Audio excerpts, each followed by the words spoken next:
but we're saving the best for last. On behalf of the Worldwide Civility Council, it is our deep honor and privilege to bestow the Civility Pioneer Award upon two very deserving individuals.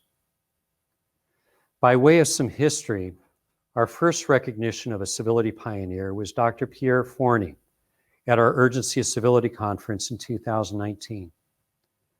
I imagine most of you are very familiar with Dr. Forney's seminal work, Choosing Civility, first published in 2002, that has sold millions upon millions of copies and translated into countless languages. We've heard from so many amazing people over these 2 days who continue to carry the mantle Dr. Forney has handed off to us. But there are two other individuals who we want to recognize in particular. The first Civility Pioneer recipient, I have to tell you, my one regret is that we cannot share this award with him personally. This is the late Senator John McCain. Senator McCain's remarkable record of leadership and experience embodied an unwavering lifetime of commitment to service and civility. As the son and grandson of distinguished Navy admirals, John McCain deeply valued duty, honor, and service of country. John attended college at the United States Naval Academy and launched a 22-year distinguished career as a naval aviator upon his graduation. Senator McCain served 2 terms in the U.S. House of Representatives before he was elected to the United States Senate in 1986. Sadly, Senator McCain died from complications related to his brain cancer on August 25, 2018. At his death, he had served his country faithfully for 60 years. In 2019, the McCain family and the McCain Institute created the Acts of Civility initiative to reignite the spirit of civility and to celebrate the life and honor the legacy of Senator John McCain. The Institute asked people to engage in an act of civility of their own and to post about it on their personal social media platforms using hashtag Acts of Civility. Their acts were as simple as an act of compassion and more meaningful, like opening up a new dialogue with a family member with whom they regularly disagreed. The McCain family and the Institute received overwhelming support for the Acts of Civility campaign and were honored by all who participated. Receiving today's award is Cindy McCain. She has dedicated her life to improving the lives of those less fortunate, both in the United States and around the globe. As the chair of the Board of Trustees of the McCain Institute for International Leadership at Arizona State University, she oversees the organization's focus on advancing character-driven global leadership based on security, economic opportunity, freedom, and human dignity. I want to thank Jennifer Lindy and Clark Olson for reaching out to Cindy and letting her know of the importance to us to honor her husband.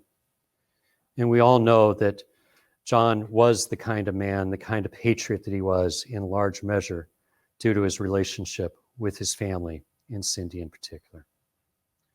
With that, here's a special message from Cindy. Thank you for inviting me to join you virtually, the manner we've all become accustomed to during the pandemic. I think we're all looking forward to a return to more old school kinds of social interaction, like actually conducting them in person, for instance. For now, though, let me offer my sincere, if virtually conveyed, gratitude for the work of ASU's Civil Dialogue. And thank you especially for recognizing the service my late husband gave to your shared purpose of promoting civility in our public debates and mutual respect for all involved in them. Sadly, we live in an age when our children exercise more common decency and simple courtesy to one another than some of our elected officials do. Today, The third-ranking member of the Republican leadership in the House of Representatives is criticized by some of her Republican colleagues for exchanging fist bumps at the State of the Union with the President of the United States. Have we sunk so far below the norms of polite society that it is considered a political sacrilege to exchange greetings with the duly elected leader of our country? The man whose memory you honor with this award, my husband, John, would have, I suspect, used some pretty impolite language of his own in response to any colleague who criticized him for showing respect to a fellow American and public servant who just happened to be a Democrat.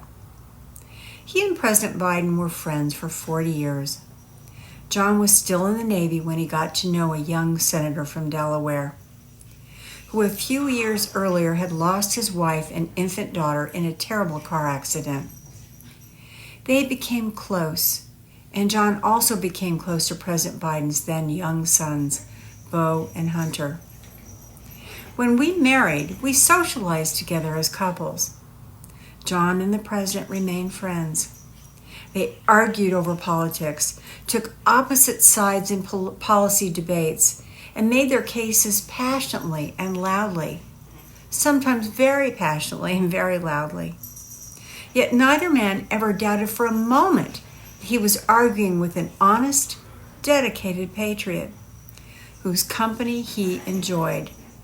That's the way it should be in American public life, the way it was meant to be. We have so much more in common with one another than in opposition. Our citizenship in this country confers on us common blessings and common responsibilities. John knew that, and he honored Americans who knew it as well. Of all the eminent public figures our state has produced, perhaps the one John admired most was Mo Udall. Mo was older and a much more liberal man than John, a prominent Democratic committee chairman when John was a newly elected conservative Republican. Yet, Chairman Udall took John under his wing, taught him lessons about public service and issues important to Arizonans, and John never forgot it. In his turn, when he was a senior senator, he looked to develop working partnerships with newly elected Democrats like Russ Feingold, the late Paul Wellstone, Chris Coons, Sheldon Whitehouse, and others. Let's honor all of those in public life who, like them, still believe it is in both the public interest and the interests of the human heart to treat political opponents with respect. Let us add our voices to theirs, reminding Americans that we are compatriots with the same values and facing the same national problems. Let us strive for the day when the words, "my fellow Americans," represent a deeply felt and common conviction, no matter your party or background. Thank you again for the good work that you do, and thank you sincerely for honoring my husband, John. It would have meant a lot to him. Thank you.